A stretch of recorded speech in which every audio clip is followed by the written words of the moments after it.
বেশ কিছুদিন কেটে যাওয়ার পর আরজিকর মামলা কোন জায়গায় দাঁড়িয়ে তা নিয়ে নানান প্রশ্ন উঠছে। সুপ্রিম কোর্টের শুনানি আজকেও পিছিয়ে গিয়েছে। সন্দীপ ঘোষ সহ অন্যান্যদের যে নার্কো টেস্টের আবেদন তাও পিছিয়ে গিয়েছে। তদন্ত কোন জায়গায় দাঁড়িয়ে তা নিয়ে নানান রকম প্রশ্ন উঠছে এবং যতদিন যাচ্ছে একের পর এক তথ্য এমন আসছে যে জল ক্রমশ ঘোলা হতেই থাকছে। কিন্তু ঘোলা জল সাফ করবে কে, সে প্রশ্নের উত্তর এখনো পর্যন্ত আমাদের কাছে নেই। সিবিআই তদন্ত কোন জায়গায় দাঁড়িয়ে তার সঠিক উত্তর আমাদের কাছে নেই। শুধু তথ্য, ষড়যন্ত্রের তথ্য আর নানান তথ্য। সম্প্রতি কি তথ্য সামনে এসছে? ফরেন্সিক বিশেষজ্ঞ যিনি ছিলেন তাকে জেরা করা হয়েছে, যিনি পোস্টমর্টম করেছিলেন ওই নির্যাতিতার, আর যে করে নির্যাতিতার, তার বক্তব্য সামনে এসছে। কালকে সিবিআই তরফে তাকে তলব করা হয়েছিল, আজকেও তাকে তলব করা হয়েছে। তার কি বক্তব্য উঠে এসছে একবার শোনাবো আপনাদের শুরুতেই। পোস্টমর্টম করার জন্য মেয়ের কাকা পরিচয় একজন ছিল, যে বলেছিল ওই দিনকে পোস্টমর্টম না হলে রক্ত গঙ্গা বইয়ে দেবে। বাড়ির লোককে বলেছিল তাড়াতাড়ি করতে, পেপার আসাতে দেরি হওয়ার জন্য পোস্টমর্টম একটু দেরি হয়েছিল। বাড়ির লোক থেকে প্রেসার করা হয়েছিল ওই দিন পিএম না হলে রক্ত গঙ্গা বয়ে যাবে। এক্স কাউন্সিলর বলে একজন কেউ ছিলেন, নাম বলতে পারবো না। এক্স কাউন্সিলর বলেছিলেন।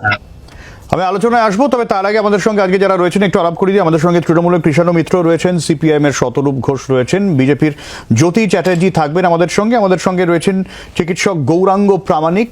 আমি শুরুতে কৃষাণুদার কাছে আসবো। কৃষাণুদা, এই যে সঞ্জীব মুখার্জি, আমি কৃষ্ণদার কাছে আসবো, একটু অডিও ঠিক করে নেবো। তার আগে আমি একটু শতরূপের কাছে সরাসরি আছি। শতরূপ, এরকম বলা হচ্ছে এই সঞ্জীব প্রাক্তন বাম কাউন্সিলর, এবং এই সঞ্জীবের পরিচয় নিয়ে নানান রকম তথ্য সামনে আসছে। কেউ বলছেন উনি তৃণমূলের, কেউ বলছেন উনি তৃণমূল ঘনিষ্ঠ, এই ধরনের নানান তথ্য। এই ব্যক্তির ভূমিকা নিয়ে এবারে প্রশ্ন উঠলো, যিনি এরকম নাকি বলছেন যে সেদিনকে পোস্টমর্টম না হলে রক্ত গঙ্গা বয়ে যাবে। না দেখুন, নানা রকম তথ্য সামনে আসার তো ব্যাপার নেই। আমি আপনাদের ছবি দেখাচ্ছি, যদি আপনাদের ক্যামেরাটা একটু দেখাতে পারে দর্শকদেরকে।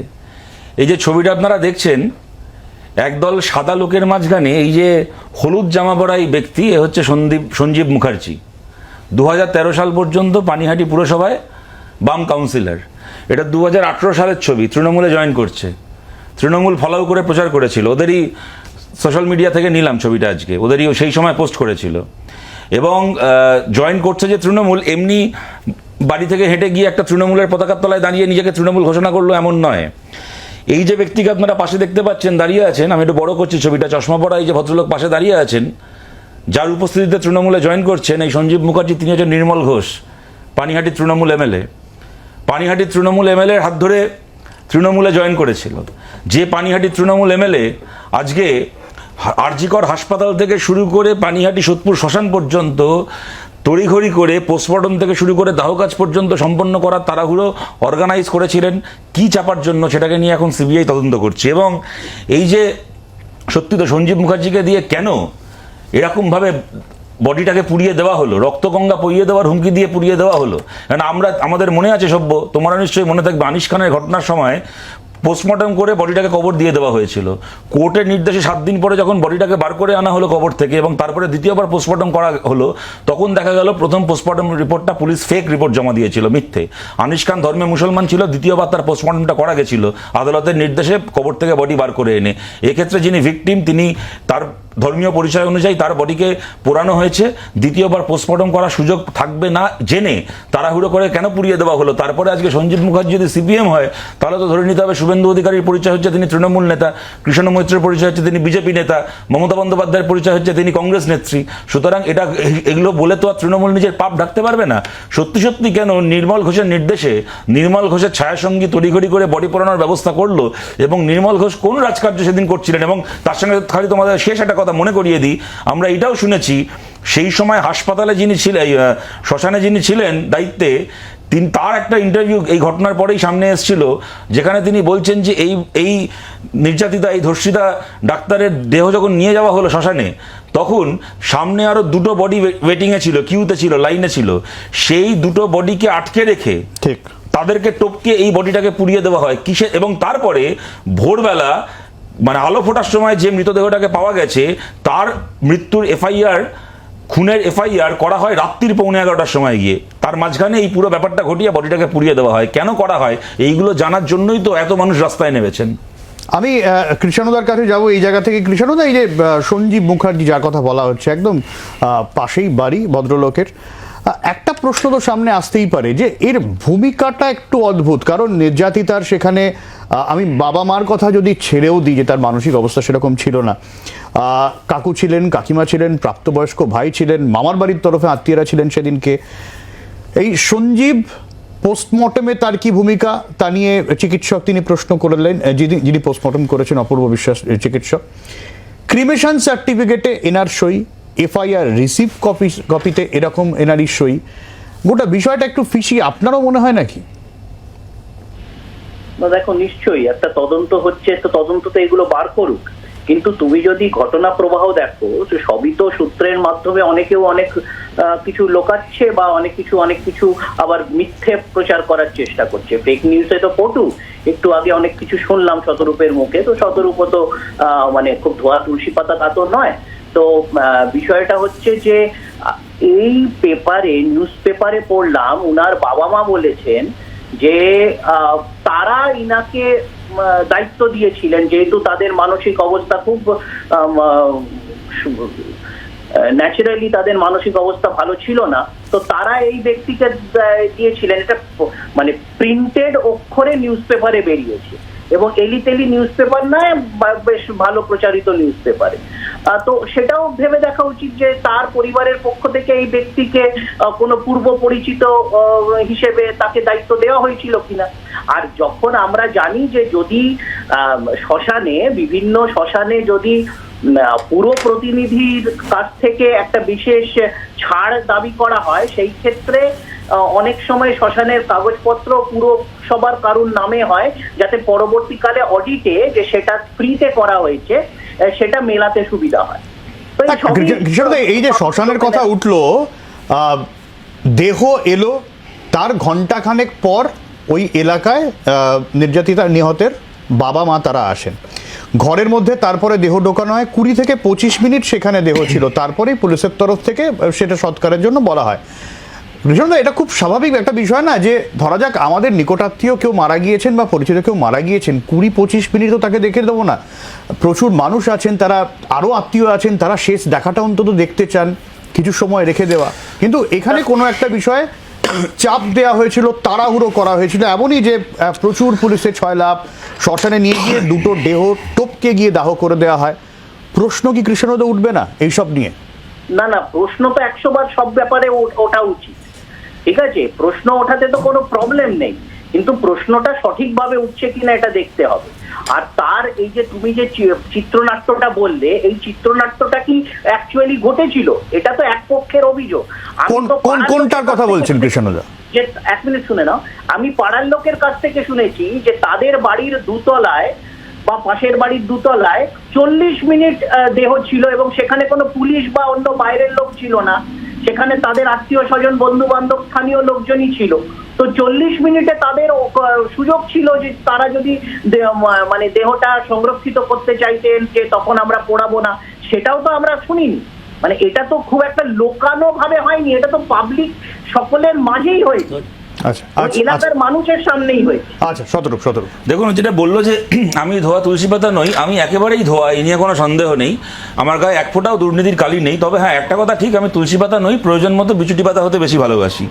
দ্বিতীয় কথা হচ্ছে, আমি কতগুলো কথা বলছি যেগুলো কোনো তত্ত্ব নয়, কোনো থিওরি নয়। এক, মেয়েটির মৃত্যুকে, খুনকে, ধর্ষণ করে খুনকে বাবা মাকে ফোন করে আত্মহত্যা বলে চালানোর চেষ্টা করা হয়েছিল।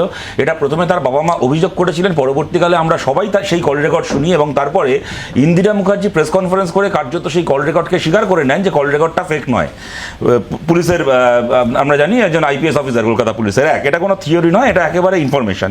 দ্বিতীয় কথা হচ্ছে, বাবা মাকে বসিয়ে রেখে বডিকে রওনা করিয়ে দেওয়া হয় আরজিকর থেকে, এইটাও কোনো থিওরি নয়, এটাও ইনফরমেশন। সেই ভিডিও, সেই ছবি গোটা বাংলা দেখেছে। মীনাক্ষী, ধ্রুব সহ আমাদের পার্টির কয়েকজন নেতা নেত্রী এবং আমাদের বুদ্ধদেব ভট্টাচার্য, সেদিন ওনার মৃতদেহকে এনআরএসে দেওয়া হচ্ছে, সেই মিছিল থেকে কাতারে কাতারে লোক গিয়ে সেই বডির গাড়িটাকে আটকায়। তা না হলে এই মৃত্যুটাকেও আত্মহত্যা বলে চালিয়ে দেওয়ার চেষ্টা হয়েছিল, সকালের ফোন কল থেকে শুরু হয়েছিল। এটাও একেবারে তথ্য, কোনো তত্ত্ব নয়। এবং 3 নম্বর কথা, সেটা হচ্ছে ভোরবেলা যে মৃতদেহটা পাওয়া গেছে নানা রকম স্টেপ ডিঙিয়ে সেটাকে শ্মশানে পুড়িয়ে দেওয়ার পরে রাত্রির 11:15টার সময় এফআইআর করা হয়েছে। টু দ্য এক্সটেন্ট এটা এত বড় ভায়োলেশন যে সুপ্রিম কোর্টের বিচারপতি নিজের চেয়ারে বসে বলেছেন, আমার 30 বছরের জীবনে আমি এরকম ভূমিকা পুলিশের দেখিনি যেখানে একটা ধর্ষিত খুন হওয়া মৃতদেহকে প্রথমে পুড়িয়ে দেওয়া হয়, তারপরে রাত্রির 11:15টার সময় গিয়ে এফআইআর করা হয়। ঘটনাটা এতটাই অস্বাভাবিক মৃত্যুর, বিকেল 5টার সময় সিট গঠন হয়েছিল। সব ঘটনায়, সব ক্রাইমে তো, এমনকি ধর্ষণ এবং খুনের ঘটনাতেও তো এসআইটি গঠন হয় না সভ্য, আমরা জানি সব ক্ষেত্রে। একাধিক জন, 4 অথবা 5 জন আইপিএস অফিসারকে নিয়ে মোট 6 জনের এসআইটি গঠন করা হয় যে ঘটনাকে নিয়ে বিকেল 5টার সময়, তার এফআইআর হয় রাত্রির 11:15টার সময়। এগুলো একেবারেই তত্ত্ব নয়, এগুলো তথ্য। সেই কারণেই এই প্রশ্ন, শাসক তোমার কিসের ভয়, ধর্ষক তোমার কে হয়? বৃহত্তর ষড়যন্ত্র আছে কি নেই এটা প্রমাণ করার দায় সিবিআই এর। সেই সিবিআই এর তদন্ত প্রক্রিয়া নিয়ে, তদন্ত নিয়ে রাজ্যের বিজেপি রাজ্য সভাপতি সুকান্ত মজুমদার একটা বক্তব্য রেখেছেন, আমি সেই বক্তব্যে আসবো। তদন্ত তো ওইভাবে হয় না, তদন্ত তথ্য প্রমাণের উপরে হয়। তথ্য প্রমাণ না থাকলে সিবিআই হোক বা এফবিআই হোক কেউ কাউকে অ্যারেস্ট করতে পারবে না। তথ্য প্রমাণই তো এরা রাখেনি, সব তো মিটিয়ে দিয়েছে। সেই জন্য তো আমরা খুব চিন্তিত আদৌ আসল অপরাধীরা ধরা পড়বে কিনা। তথ্য প্রমাণ না থাকলে তো সিবিআই কি করবে, কিচ্ছু করার নেই। এত বড় অভিযোগ, এত বড় মাথারা জড়িত, কিন্তু প্রমাণ তো সিবিআইকে করতে হবে। কোর্ট তো আর থিওরির মধ্যে যাবে না। এবারে যদি এই সিবিআই তদন্ত নিয়ে আপনারই দলের শীর্ষ নেতৃত্ব এত হতাশ হয়ে পড়েন, সাধারণ মানুষ যাবে কোথায়? না, হতাশ হওয়ার তো একাধিক জায়গা রয়েছে, এ তো অস্বীকার করার জায়গা নেই। শুধু সুকান্ত মজুমদার কেন, যারা আমরা এখানে বসে রয়েছি বা যারা সাধারণ মানুষ, তারা কিন্তু হতাশ। তার কারণ হচ্ছে, দেখুন, এই ধরুন 4 দিন তো প্রায় কলকাতা পুলিশ তদন্ত করেছিল। এবার যাদের কাছে তদন্ত ছিল, আপনি ভাবুন, তাদের একজন আইপিএস র্যাঙ্কের পুলিশ অফিসার, ডিসি র্যাঙ্কের কেউ, তিনি যখন বলেন যে ফরেন্সিক ওই অভিক দেখে ফরেন্সিক অথরিটি বলে বা ফরেন্সিক ডাক্তার বলে চালিয়ে দেন, তা এখান থেকে কিন্তু সন্দেহটা জন্মায়। অর্থাৎ আপনার তারপরে ক্রপ করে দেখানো ছবিটাকে, তো এইগুলো কেন করছেন এনারা? তার মানে কাউকে আড়াল করার জন্য করছে। কারা করছে? যারা তদন্ত করে। যদি আমি ধরে নিচ্ছি যে আড়াল করা হয়েছে, বৃহত্তর ষড়যন্ত্র যে তর্কের খাতিরে ধরে নিচ্ছি, সিবিআই কে প্রমাণ তো করতে হবে। অবভিয়াসলি সিবিআই কে প্রমাণ করতে হবে। দেখুন, সিবিআই পরে আমরা সুপ্রিম কোর্ট তো আগের দিন, মানে গতদিন যখন আমরা লাইভ স্ট্রিমেও দেখেছি যে সিবিআই ডাইরেকশনের দিকে, মানে তদন্তের দিকে, মানে রাইট ডাইরেকশনে এগোচ্ছে, বা হচ্ছে আপনার সিবিআই কে সময় দিতে হবে, এই সবগুলো তো আমরা শুনেছি। কিন্তু সাথে সাথে যারা তদন্তকারী সংস্থা ছিলেন, তারা যখন এরকম ভূমিকা দেখাচ্ছেন, মানে আপনি বলুন না, যখন টাকা দেওয়ার কথা বলছে তার নির্যাতিতার মা, আপনার কার বিরুদ্ধে অভিযোগ উঠছে? ডিসি নর্থের বিরুদ্ধে।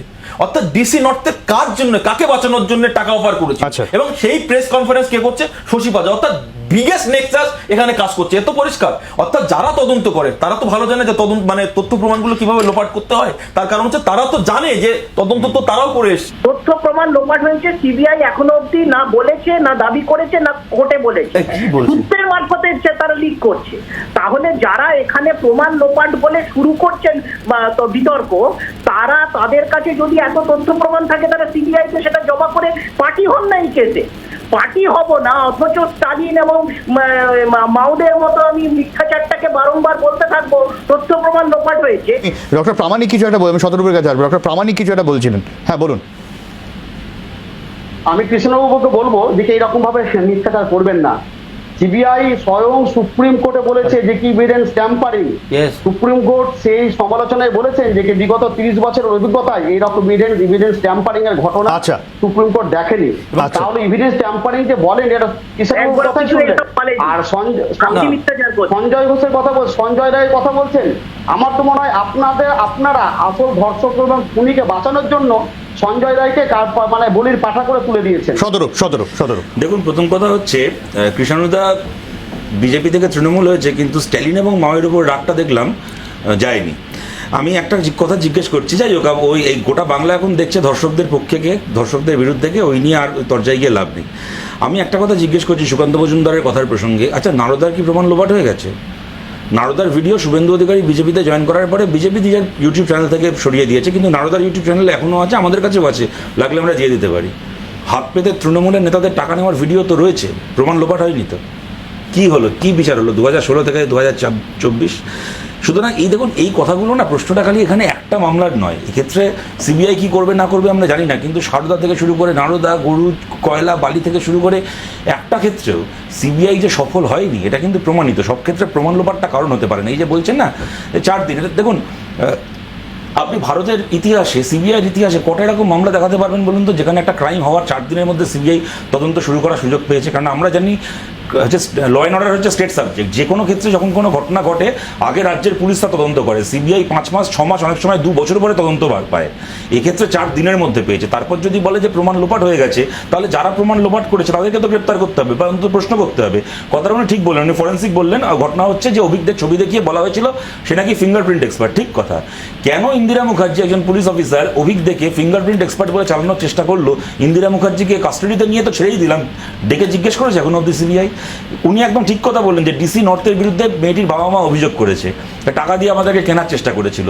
ডিসি নর্থকে আজ অব্দি সিবিআই ডেকে প্রশ্ন করলো যে আপনি কেন মৃতের পরিবারকে টাকা দিয়ে মধ্যস্থতা করার চেষ্টা করেছিলেন, কার নির্দেশে? সুতরাং আজকে ধরুন আমরা সবাই সেই অডিও শুনলাম যে আরজি করের অ্যাসিস্ট্যান্ট সুপার পরিচয় দিয়ে বলা হচ্ছে মেয়েটির বাড়িতে ফোন করে আপনার মেয়ে আত্মহত্যা করেছে। আরজি করের অ্যাসিস্ট্যান্ট সুপারকে এখনো পর্যন্ত ডেকে জিজ্ঞেস করা হয়েছে। সুতরাং বলতে গেলে না এখন অনেক কথা চলে আসে। ইঙ্গিতটা কোন দিকে? ইঙ্গিতটা একদম পরিষ্কার এই দিকে। আমি দেখো, এই যে তোমরা বললে না যে এই যে যারা বেল পেয়েছে আজকে, ধরো এই বেল পেলে, এনামুল বেল পেল, পরশুদিন অনুব্রত মণ্ডল বেল পেয়েছে। তোমরা জানো অনুব্রত এনামুল কেন বেল পেয়ে? নিশ্চয়ই তোমরা জানো, তোমরা কেসটা ফলো করছো। তারা যে অনুব্রতর বিষয়টা তো হাস্যকর। তুমি দেখো কিরকম 2 বছর ধরে জেলে রেখেও ট্রায়াল শুরু করতে পারলো না বলে একটা সময় কোর্ট বাধ্য হলো বেল দিতে। কেন ট্রায়াল শুরু করা গেল না? এরা বাংলায় জবানবন্দি দিয়েছে, সেটাকে সুপ্রিম কোর্টে ইংলিশে ট্রান্সলেট করে প্রেস করতে হবে। ভরসাটা কোথায় রাখবো? না, রাখার জায়গা নেই। এটাই দুর্ভাগ্যজনক। আমি 30 সেকেন্ড বিচারটা চাইবো কার কাছে? সেটাই তো বলছি, 20 সেকেন্ড নিচ্ছি আমি। বলছে ইডি বলছে না, ওটাকে ইংলিশে ট্রান্সলেট করা যাবে না, ট্রান্সলেট করলে নাকি মানে পাল্টে যাবে। তার মানে এবার থেকে আপনি চুরি করুন, ডাকাতি করুন, খুন করুন, ধর্ষণ করুন, যা খুশি করুন করে পুলিশকে যদি জবানবন্দিটা বাংলায় বা আরো দুর্ভ কোনো ভাষায় দেন, সেক্ষেত্রে আপনার এই দেশে শাস্তি হবে না, কেননা ইডি সিবিআই আপনার বাংলা জবানবন্দিকে ইংলিশে ট্রান্সলেট করতে দেবে না। এবং এই কারণে একটা লোক 2 বছর জেলে থাকার পরে তার কাস্টডি ট্রায়াল হলো না, সে বেল পেয়ে গেল। আজকে বীরভূমে মঞ্চ বেঁধে তৃণমূলের নেতারা বলছে আমাদের বাঘ বেরিয়ে এসছে বা তোদেরকে দেখছি। সুতরাং তুমি যে কথাটা বলছো ঠিক কথা। দেখো, আমরা তো এখন, আমি আগের দিনও তোমার এখানে বলছিলাম, আমরা তো স্কটল্যান্ড ইয়ার্ডের কাছে বিচার চাইতে, তদন্ত চাইতে পারবো না, আমরা তো ইন্টারপোলের কাছে চাইতে পারবো না। ভারতের যে তদন্তকারী সংস্থা তাদের দিকেই আমাদের তাকিয়ে থাকতে হবে। তার যদি প্রতিটা ক্ষেত্রে, একটা ক্ষেত্রে ব্যর্থ হয় বুঝলাম, প্রতিটা ক্ষেত্রে তাদের যদি এই পারফরমেন্স হয়, তাহলে সত্যি আমরা এরপরে যাবো কোথায়? আমার আরেকটা বিরতির সময় খুব সংক্ষেপে প্রতিক্রিয়া নেব। জ্যোতি, খুব সংক্ষেপে। যেটা বললো যে রেফার মার্ডারের ক্ষেত্রে যে 4 দিন কিন্তু অনেকটা বড় ব্যাপার। এটা সুপ্রিম কোর্টের একাধিক অবজারভেশন রয়েছে, একাধিক জাজমেন্টও কিন্তু উল্লেখ রয়েছে। তো সুতরাং এই যে 4 দিনে পেয়েছে, তার মানে সিবিআই হচ্ছে অনেক আগে পেয়ে গেছে, ব্যাপারটা কিন্তু এরকম নয়। আর দ্বিতীয় বিষয় হচ্ছে, দেখুন এই কলকাতা পুলিশের কথা বলা হচ্ছিল, যেটা কৃষ্ণদা বলছিলেন, তো কলকাতা পুলিশের কাছে তো এই তদন্তভারটা দিতে পারতো। ভাই আমি একটা কথা বলছি, বলেছি, আশা করি তোমার গায়ে লাগবে না। যখন হাইকোর্টে মহামান্য বিচারপতি, প্রধান বিচারপতি বলেন যে না, এই পুলিশের পরে ভরসা রাখা সম্ভব নয়, তখন আমাদের ট্যাক্সের টাকায় চলা এই পুলিশের প্রতি কিন্তু আমাদেরও সন্দেহ জন্মায়। ঠিক কথা। এবং রাজ্যের পুলিশের প্রতি ভরসা রাখার সুযোগ নেই বলেই তো প্রতিটা ক্ষেত্রে আমরাও সিবিআই তদন্ত চেয়েছি। যে কথাটা বলছে যে 4 দিন, অনেক সময় 4 দিন কেন 4 ঘন্টা অনেক সময় হতে পারে, আমি এটাকে অস্বীকার করছি না। নিশ্চয়ই নিশ্চয়ই 4 ঘন্টা অনেক সময় হতে পারে, কিন্তু তাহলে যারা প্রমাণ লোপাট করলো তাদেরকে তো গ্রেফতার করবে। তাহলে কেন ইন্দিরা মুখার্জিকে গ্রেফতার করা হচ্ছে না? সেটাই কৃষ্ণদা খুব সংক্ষেপে। তুমি তো বলছো ডিসি নর্থের কথা, তুমি জানো কিসের জন্য? কৃষ্ণদা খুব সংক্ষেপে না, এটাই জিজ্ঞেস করছি। ডিসি নর্থের কথা তুমি তো এখানে বলছো, সিবিআই জানো না, তুমি জানো, তাহলে তোমাকে তো ফলো করতে লাগবে। আমার খুব সময় খুব কম। কৃষ্ণদা খুব সংক্ষেপে। আমরা তোমাদের টিভির পর্দাতেই দেখলাম একজন সিপিএম, এগুলো অতিবামের মধ্যে চক্রান্ত হলো, ডাক্তারদের উপর আক্রমণ করে। কোথাও চক্রান্ত হয়নি, অতিবাম না, সেই লোকটি তৃণমূল কংগ্রেস করে, সে এখনো জেল খাটছে এবং আদালত রায় দিয়েছে। কলকাতা দাশগুপ্তকে খালি মুক্তি দিয়েছে তাই নয়, বলেছে বিচারপতি বলেছেন ওকে এই ঘটনায় আর জিজ্ঞাসাবাদ পর্যন্ত করা যাবে না। একটু লজ্জা পান, একটু লজ্জা পান, মিথ্যে কথা বলার আগে একটু লজ্জা পান। এবং অতিবাম নয়, ছবি দেখাবো। আমরা প্রসঙ্গে চলে যাচ্ছি। না না, কে তুললো কথাটা? খুব সংক্ষেপে ছবি পোস্ট করে বলেন নাকি মাই গডফাদার? একবার তো বলেনি। এবং দ্বিতীয় কথা, সিবিআই কে এই বামপন্থী উকিলরাই নিয়ে এসছে। বামপন্থীরা এই যে সঞ্জীব দাস যার কথা বলছে অতিবাম, এই যে ছবি দেখাচ্ছি, পার্থ চট্টোপাধ্যায় ছবি পোস্ট করে বলে মাই গডফাদার। এই চেনো এটা কি কিষাণজি না মাওসেতুং চিনতে পারছো? ফ্রেঞ্চ কাট দাড়ি চিনতে পারছো? আমরা প্রসঙ্গে যাব না, আমরা প্রসঙ্গে অন্য প্রসঙ্গে যাব না এখন।